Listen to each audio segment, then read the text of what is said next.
3 حدیثیں علماء نے ایڈ کی ہیں، کیوں کی ہے وہ بھی میں بتا دوں گا۔ عام طور پر 2 حدیثوں کو ایسے پڑھ دیا جاتا ہے نکاح کے وقت کہ جیسے یہ ایک ہی حدیث کے 2 ٹکڑے، نہیں، 2 علیحدہ حدیث۔ النکاح بن سنتی، نکاح میری سنت ہے۔ بظاہر تو اس کے کوئی سبب نہیں معلوم ہوتا۔ کھانا کھانا بھی آپ کی سنت تو تھی نا، آپ نے کبھی کہا کھانا کھانا میری سنت؟ یا کبھی آپ قرآن میں پاتے ہیں کھانا ضرور کھایا کرو؟ جو آپ کا طبعی تقاضا ہے وہ تو آپ پورا کرتے ہیں۔ یہ ہمارا معاملہ ہے، یہ کہنے کی ضرورت کیوں پیش آئی؟ اس کی وجہ ہے خاص، جس کا ہمیں اندازہ نہیں ہے پوری طرح۔ دنیا کے اکثر مذاہب میں تصور یہ ہے روحانی اعتبار سے برتر زندگی ان کی ہے جو شادی نہیں کرتے، تجرد کی زندگی گزارتے۔ بات تھوڑی سی ان کی معقول بھی ہے، سوچ لیجئے، شادی کریں گے، اولاد ہوگی، گھر گرہستی کے مسائل، بچہ بیمار ہے، دوڑو ڈاکٹر کے پاس، بڑا ہو گیا اور پڑھائی ہے، وہاں پہ داخلہ نہیں مل رہا، یہاں داخلہ نہیں مل رہا، بیوی بیمار ہے، 100 کھکھیڑ، کجا ایک جسم کا پالنا، کجا یہ کہ 10 افراد کے ایک کنبے کا۔ اللہ کو کیسے یاد کرے گا؟ بظاہر کہیں آپ میری طرف اس کو منسوب کر دیں، بظاہر اس کے اندر ایک لاجک ہے۔ اسی بنیاد پر عیسائیوں میں راہب اور راہبات شادی نہیں کرتے، ہندوؤں میں جوگی سنیاسی، بدھ مت میں بھکشو۔ لیکن یہ چونکہ ایک تقاضا ہے نفس کا جو اللہ نے رکھ دیا ہے، اور فطری تقاضے پر اگر کوئی غیر فطری قدغن لگائی جائے گی تو وہ کسی غلط راستے پر پڑ جائے گا۔ اب جو کچھ ہوتا رہا ہے عیسائیت کی تاریخ میں، ہسٹری آف کرسچین موناسٹسزم پر یہ موٹی موٹی کتابیں لکھی گئی ہیں۔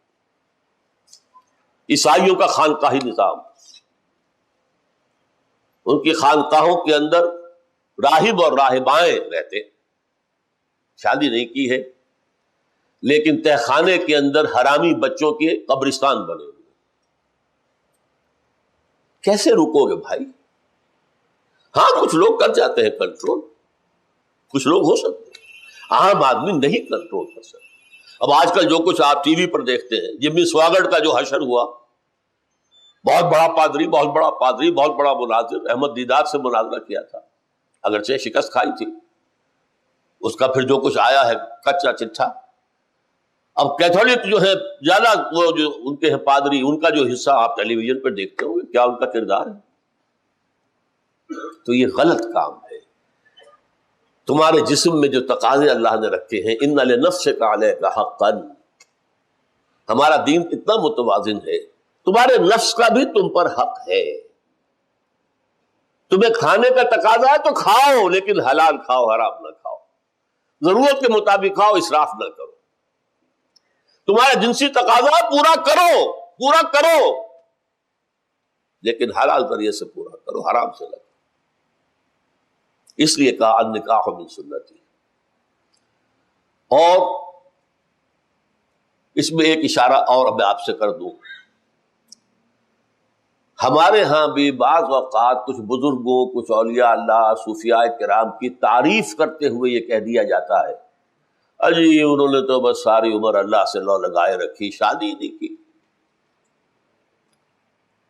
اس جملے سے ان کی تو مدح ہوئی یا نہیں ہوئی، حضور پر قدح ہو گئی، حضور کی توہین ہو گئی۔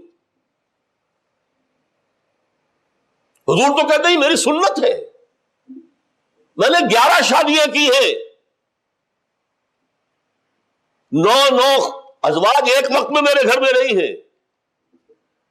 اگر تو اس کے ساتھ روحانیت نہیں ہو سکتی تو حضور میں تو کوئی روحانیت کا امکان ہی نہیں تھا۔ نعوذ باللہ من ذالک، نعوذ باللہ من ذالک، نعوذ باللہ من ذالک۔ لیکن یہ بھی لازم نہیں ہے کہ آپ خام خواہ بزرگوں پر تنقید کریں، لعن طعن کریں، کوئی ضرورت نہیں۔ کیا پتا ان کے کیا حالات تھے، کیا پتا کیا مجبوری تھی، اللہ جانے وہ جانے۔ لیکن کبھی مدح کا لفظ نہ نکلے ان کے لیے اس اعتبار سے، اور ان کا تقویٰ وغیرہ علم اس کی آپ مدح کریں، لیکن یہ چیز کہ انہوں نے ساری عمر شادی نہیں کی، یہ مدح کے مقام پر نہیں ہونا چاہیے، ورنہ قضا ہو جائے گی حضور صلی اللہ علیہ وسلم۔ نابک نے تیرے سید نہ چھوڑا زمانے میں، اس تیر کا جو ہے کہاں جا کر لگ رہا ہے؟ یہ محمد رسول اللہ کو لگ رہا ہے۔ اور وہ جو میں نے آپ کو حدیث سنائی تھی ابھی، وَإِنَّ لِنَفْسِكَ عَلَيْكَ حَقًّا، یہ کس کے ضمن میں آئی تھی؟ عبداللہ ابن عمرو بن العاص رضی اللہ تعالی عنہما، یہ انتہائی زاہد اور عابد انسان تھے، اور بڑا کنٹراسٹ ہے ان میں اور ان کے والد میں۔ عمرو بن العاص بہت بڑے سیاستدان، بڑے جنرل، لیکن ان کے بیٹے عبداللہ اتنے متقی، اتنے زاہد، اتنے عابد، ساری رات کھڑے ہیں نوافل پڑھ رہے ہیں، اور ہر روز روزہ رکھا ہوا، نہ بیوی سے کوئی سروکار ہے، نہ آنے والوں سے کوئی سروکار ہے۔ حضور کو اطلاع ملی، آپ نے بلایا، ان کے تقویٰ اور ان کی عبادت گزاری کی تعریف نہیں کی۔ یا عبداللہ اولم اخبر انک تصوم الدہر وتقوم اللیل، اے عبداللہ مجھے کیا یہ خبر نہیں دی گئی؟ یعنی یہ جو میں سن رہا ہوں صحیح ہے یا غلط کہ تم ساری رات نماز پڑھتے ہو اور ہر روز روزہ رکھتے ہو؟ عرض کیا بلا یا رسول اللہ، ایسا تو ہے حضور۔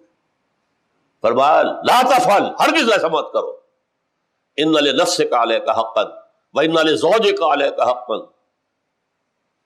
وان لزوجک علیک حقا، تمہارے نفس کا بھی تم پر حق ہے، تمہاری بیوی کا تم پر حق ہے، تمہارے ملنے والے جو آنے والے ہیں ان کا بھی حق ہے۔ تو النکاح من سنتی۔ نمبر 2، من رغب عن سنتی فلیس منی۔ یہ کڑوی بات ہے، مقطع میں آپ پڑھی ہے، سخن دسترانہ بات، یہ بہت سو کو بہت بری لگے گی میری بات۔ خدا کے لیے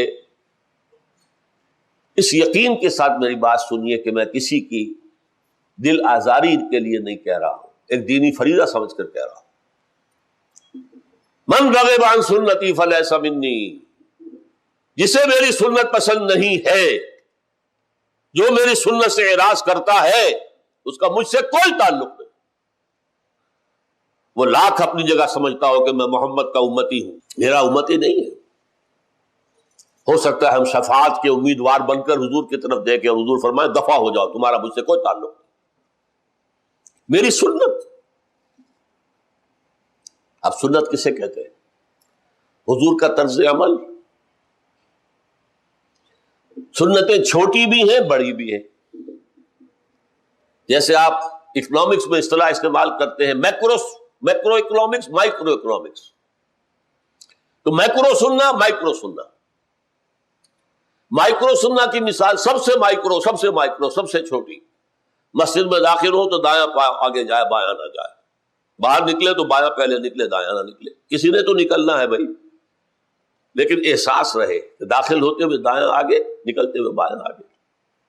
بیت الخلاء میں جا رہے ہو تو بایاں آگے، دایاں بعد میں، نکل رہے ہو تو دایاں پہلے، بایاں بعد میں۔ سنت پر عمل ہو گیا، ثواب مل گیا۔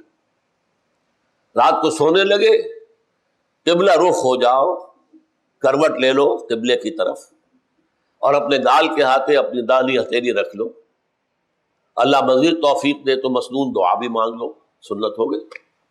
اب میں مائکرو سنت کی کوئی تفصیل یہاں نہیں دے سکتا، لیکن ان چھوٹی سنتوں میں سب سے بڑی سنت، میکرو کا ذکر بھی بعد میں آئے گا، چھوٹی سنتوں میں سب سے بڑی سنت داڑھی ہے، جس کا رکھنا سنت مؤکدہ ہونے میں تو شک ہی نہیں ہے، بہت سے علماء کے نزدیک واجب ہے۔ اور یہ سنت وہ سنت ہے جس کے لیے حکم دیا حضور نے، ایف اللحا وقص الشوارب، داڑیاں بڑھاؤ اور مونچھیں کتراؤ۔ یہ صرف حضور کی سنت نہیں، تمام انبیاء اور رسول کی سنت، تمام اولیاء اللہ کی سنت۔ وہ 11ویں والے بھی اگر ہیں تو ان کی بھی سنت تھی، 11ویں دینے والوں وہ سنت والے تو نہیں ہوتے، وہ 11ویں دے رہے ہیں بس۔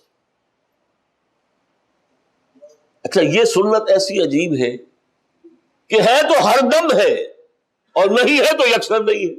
بعض سنتیں ایسی بھی ہوتی کبھی رہ گئی، فرض کیجئے ظہر کی پہلی 4 سنتیں رہ گئی اور آپ کو جلدی بھی ہے کسی کام میں، تو اگر رہ گئی کوئی بات نہیں ہے، سنت ہے، کبھی رہ جائے، اکثر آپ پڑھیں۔